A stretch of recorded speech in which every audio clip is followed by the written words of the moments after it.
Hi guys, it's Wednesday the 1st of February 2017. Hope everybody's okay. Not sure if you recall, but if you are up to date with my videos, you'll remember I did a video at the beginning of January with a few ideas for future videos. One of them being my wife's idea. She said to me one day she would like to record a video about how my MS and what I have to deal with on a daily basis affects her. So guys, I'd also just like to say I have had loads and loads of comments with people really interested to meet Teresa and to listen to her video and to listen to how it affects her from her perspective. So without further ado, I would love to introduce you to my wife Teresa. Hi there guys. Well, I would like to introduce my wife Teresa. Hello everybody.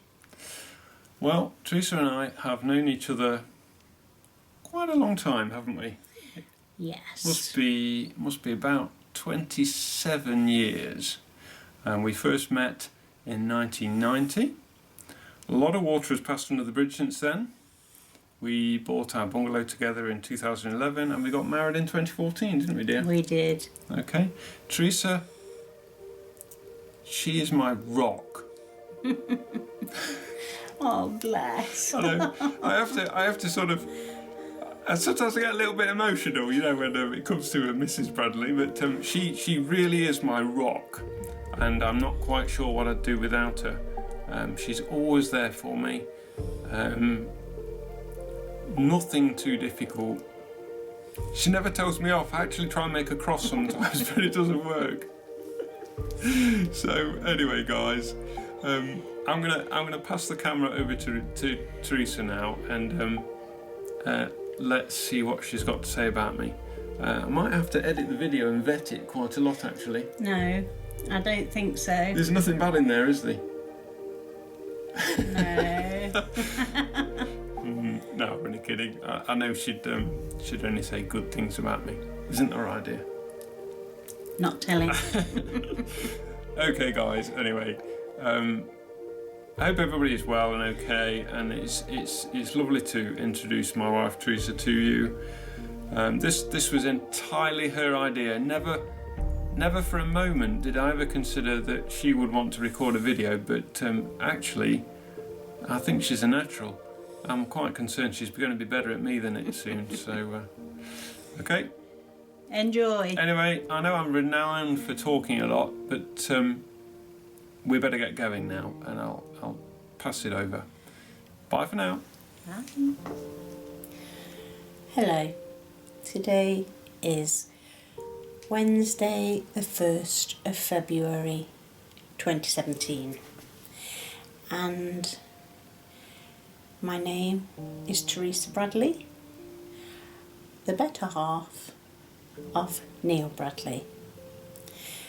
I wanted to make a video of how Neil's MS affects me, because if anybody says that it doesn't affect them when they haven't got it, but you're living with someone or very close to someone, they're lying, because it does. It impacts everybody's life, amazingly so.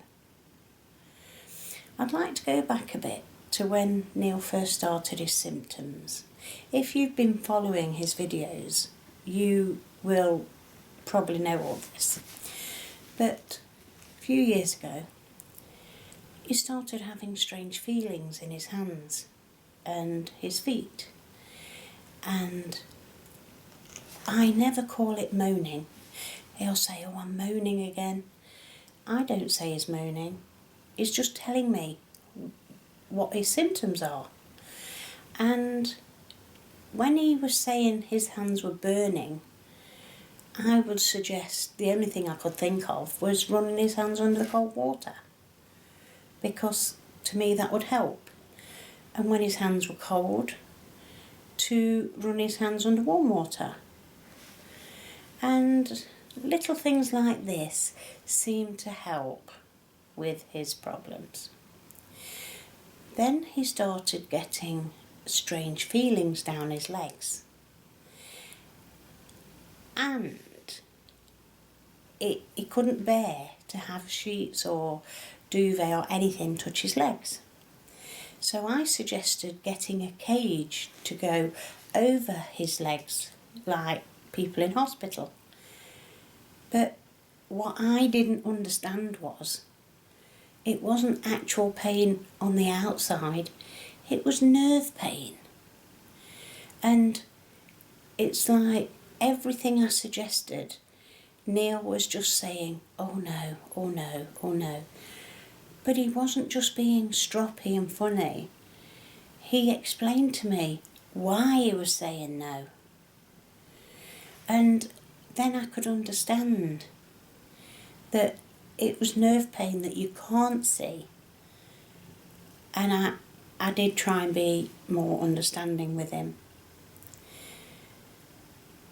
I've come across people that have said to me, oh, are you going to not be with Neil anymore now he's got MS? And I thought, what a cruel thing to say. You don't throw somebody away just because you love them. And boy, do I love him. He's my soulmate. You try and help as much as you can. Even if what you're doing you don't feel you're helping, the support means a lot. And just listening, you know. And I don't mean, wow, somebody's trying to talk to you about how they're feeling. You've still got one eye on Coronation Street or something like that. You have to listen to them. Appreciate what they're going through. Because although I try and understand, without having MS myself, I can't fully appreciate what he's going through. I do try. I really do try. And I try to think one step ahead for him. Take your stick. Be careful. He holds my hand everywhere. And I started going to appointments with him because he was thinking that things weren't bad, he was okay, he was managing.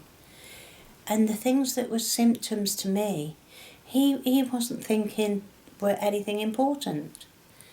And everything's important. Nobody can help you if they don't know what you're going through. So I would go with him to appointments and I would make sure doctors and nurses were fully aware of what he was going through. So he didn't stand a chance. Oh dear. Also, a little thought goes a long way. You may not think that you're helping, but just the thought you have for somebody means such a lot. And when you're thinking about somebody and trying to help them, the person who's suffering really does appreciate the forethought and the kindness. And I don't very often see Neil cry, but his symptoms sometimes have been so bad to sit and watch the person you love absolutely upset because of painful symptoms. It's crushing. And I put a strong facade up and I tell him we'll get through this. I'm by his side, we're together, and I jolly him up a bit because it's all I feel I can do. So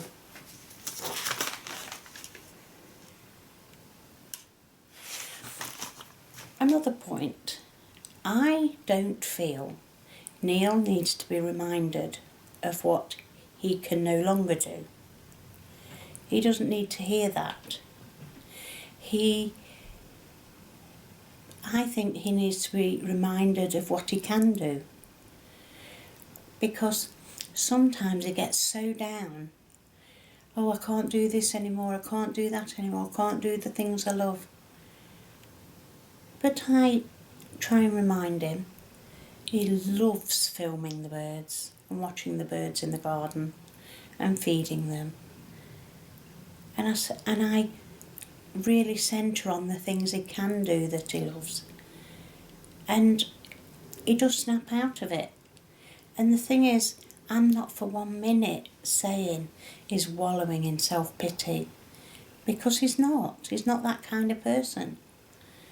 But everyone needs understanding and compassion. I of all people should know this. As you're probably wondering why I'm wearing this hat, it's because 30 years ago I lost my hair to alopecia, and people treated me differently. They thought I was a disease and kept away from me, wouldn't sit next to me on the bus. And I think, how stupid. And I thought, as years went on, that attitude would change. But it hasn't. And Neil's suffering from prejudices of other people, because we went into a pet store, a few weeks ago, and Neil just wanted to check some things for our cat Molly. We just went shopping, and there was a man, a very, very rude man, and he was following us in the store. And Neil has a bit of a joke saying what he walks is his max speed. And we were walking in the store, and this man was tutting and cursing because he wanted to go faster and Neil couldn't go faster. And if I'd have seen or heard him, because I didn't see any of this at the start till Neil told me, I would have made a loud comment about how rude people are. And I do it deliberately, because it is rudeness. You never know what somebody's going through. You can't tell from the outside. If Neil was just stood upright holding my hand, talking away, you would never guess he has MS. But boy, does he suffer. But people can't see that. He looks fine. And that upsets me. But, you know, you have to carry on.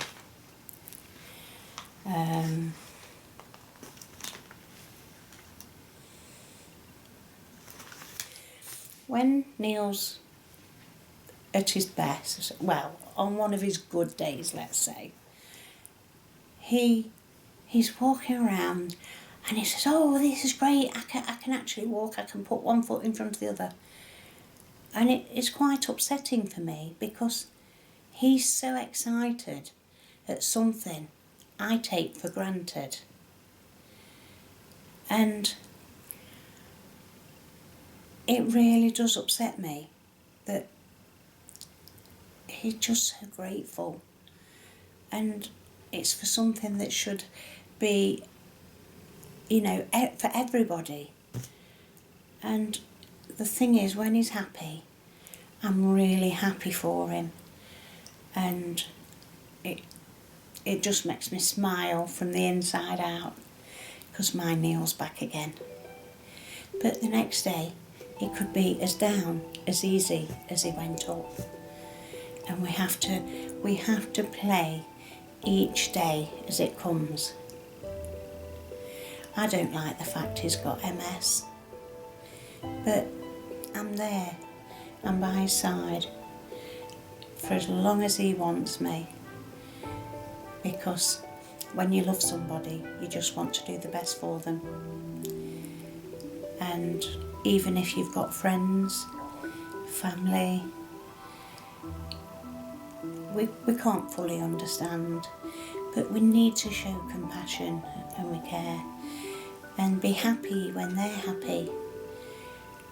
And I just want Neil to be happy. I know he can't be 100% happy because he's never going to be 100% well again. But to be there by his side, and if anybody upsets him, I will let them know about it because he's my little darling. Hope you found this okay and informative. And I'm sorry if I've bored you. So, bye for now.